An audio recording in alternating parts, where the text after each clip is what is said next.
Hi, I'm Holly Carter. I was presenting for NavyCon and had some technical issues, so I'm re-recording my presentation in case anyone's interested in being able to see the full PowerPoint as I talk. So my presentation is called Our Own Worst Enemy, Fighting the Formic Wars. I'm talking about flaws in naval structure and in leadership. So disclaimer, I am not representing the DoD, and I'll be discussing leadership, but I'm not trying to make commentary on my past or present chain of command or say that I am the perfect leader. That is definitely not true. So our presentation is going to be over the first and second Formic War trilogies. Those are the prequels to Ender's Game, and we're going to be following Mazer Rackham in his battle against the Formics. So Mazer Rackham is from New Zealand. He is in the military at the beginning of the series prior to the invasion, and then continues his journey through the military. So he's our protagonist, an exceptional leader, strategist, and fighter. And then the Formics are his alien foe. They've got superior technology, impenetrable hulls on their ships, the use of bioweapons that kind of melt plants and animals, and faster than light communication. They've also got much greater numbers, and as we're seeing throughout these series, they've developed a theory that they're guided by a centralized mind that'll eventually be known as the Hive Queen. So Mazer's up against this species with all these advantages, and yet the scene that we're going to start out with is kind of towards the end of the series. And we see that he's worried not about all of the advantages that the Formics have, but about the flaws that are internal to his leadership. So he says, he's coming out of a meeting with his commanding officer, and he says his amusement at the absurdity of it all had dried up. This is why the Hive Queen will win, he thought. She knows no division. Her soldiers are never petty or spiteful or selfish. They never fight for a position or prominence or more bars on their shoulder. So what we're going to do is kind of take a journey of how he got to this place and why it seems plausible from someone in a military that this would be a realistic problem where you'd be more worried about, internal flaws versus what the enemy has to offer. So the beginning of the series with the first Formic War is the invasion. We have detected the Formics coming towards Earth. They park a mothership outside of Earth. And then Mazer is on assignment with the military in China when the 3 large Formic landers arrive there and start causing mass destruction with these terraforming bioweapons that they have. Mazer has to disobey the orders of his superiors in his chain of command in order to even be able to go engage and try and assist properly with this invasion. And then we see that as things continue on, China is refusing to ask for assistance from the rest of the world. And we see one of Mazer's coworkers say, China will want to handle this alone. Accepting help would be a show of weakness. The United States would have done the same thing. It's selfish and asinine, but that's national pride for you. So we've been taught that good leaders always find a way to overcome obstacles and accomplish missions, which makes sense if you're in a time-critical situation and don't have options or resources available to you. You got to work with what you have. But it doesn't make sense when you do have the opportunity to ask for help or resources and you don't take it because you're concerned about looking like a bad leader or showing weakness. Because in that case, it's no longer about mission accomplishment, it's about pride. So again, is it plausible that this type of failure to admit that you need help or need extra resources would happen in the real world? Well, we go back and look at this document that was put out by the Navy in October 2017 called A Comprehensive Review of Recent Surface Force Incidents. This was put out as a result of 3 collisions and 1 grounding that happened in a very short time frame and resulted in the loss of 17 lives. So this document, this review showed that there was a distinct lack of correct training, correct equipment, and correct personnel on these ships that resulted in some of these incidences, and that they continued to try and accomplish mission without these necessary things because in part of what they call a can-do culture. So they said, historically, our can-do culture has differentiated us from our adversaries and been pivotal in bringing victory. When self-inspired is a virtue the Navy relies on to be successful, but it becomes a barrier to success when directed from the top down or when feedback is limited or missed. So the prevailing belief of Japan-based ships was that a high pace of operations equates to a high state of proficiency, but this belief led to an undervaluing of human performance factors such as fatigue, and when combined with an absence of foundational training and critical assessment, it induced a slow erosion of standards and organizational drift away from the processes used to manage time, resources, rest, and a commitment to safety as a way of operating. So some other things the document noted is that leaders felt like they were under pressure to perform and unable to say no, or that their requests for resources were being ignored.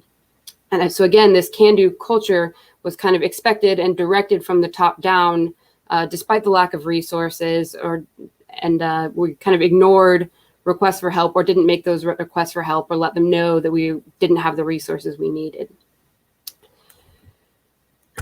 So Mazer has to kind of work against that lack of assistance that he's being provided. He and his allies identify some of the Formic weaknesses. They ask for help as much as possible. They leverage all possible resources they have on their level, and they're able to destroy the Formic landers in China and the mothership out in orbit. Except that's not actually the mothership. We find out at the end of the first trilogy that's only a scout ship, and that an entire new fleet is on its way. And that brings us to the second Formic War trilogy. So at this point, Mazer joins the newly formed International Fleet and is assigned to kind of a series of terrible commanding officers. This book basically ends up being a treatise on bad leaders you'll meet in the military. So we'll go through and look at a couple of those leaders. So Colonel Vaganov, one of the first people he is assigned to, is an opportunist. He's clearly in the organization for his personal gain and not for the mission. So he seems really excited about meeting Mazer and using his abilities, but he's trying to leverage Mazer's skills to build a lucrative relationship with a contracting company.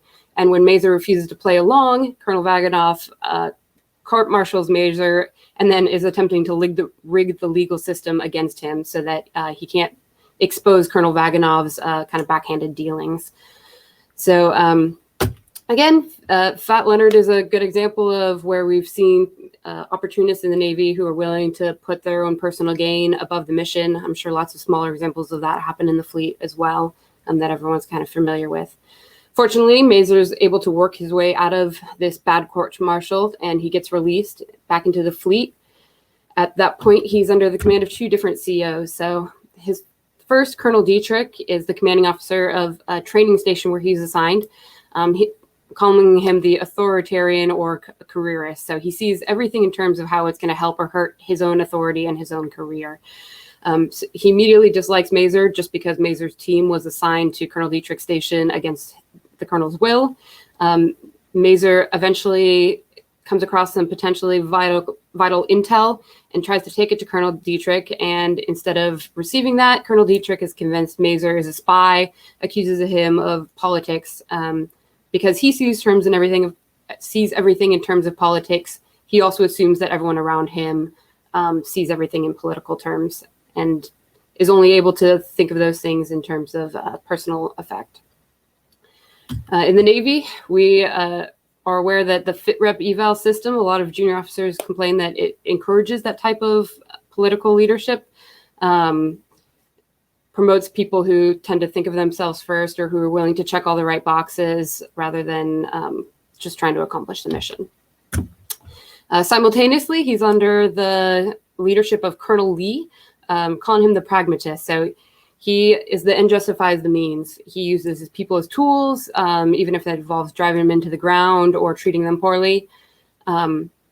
One of his tasks is to identify other bad leaders, so people who are incompetent or cowardly or in their position via nepotism, and removing those leaders, which again would be a good thing if he wasn't willing to use methods like assassination to accomplish that goal. So he does have mission accomplishment, but he has it at the expense of ethics, morality, and his people. So the Navy, we're familiar with this. Military members kind of know this as toxic leadership. So people who are willing to work outside the bounds of ethics, morality, and who don't take care of their people in the course of accomplishing their mission.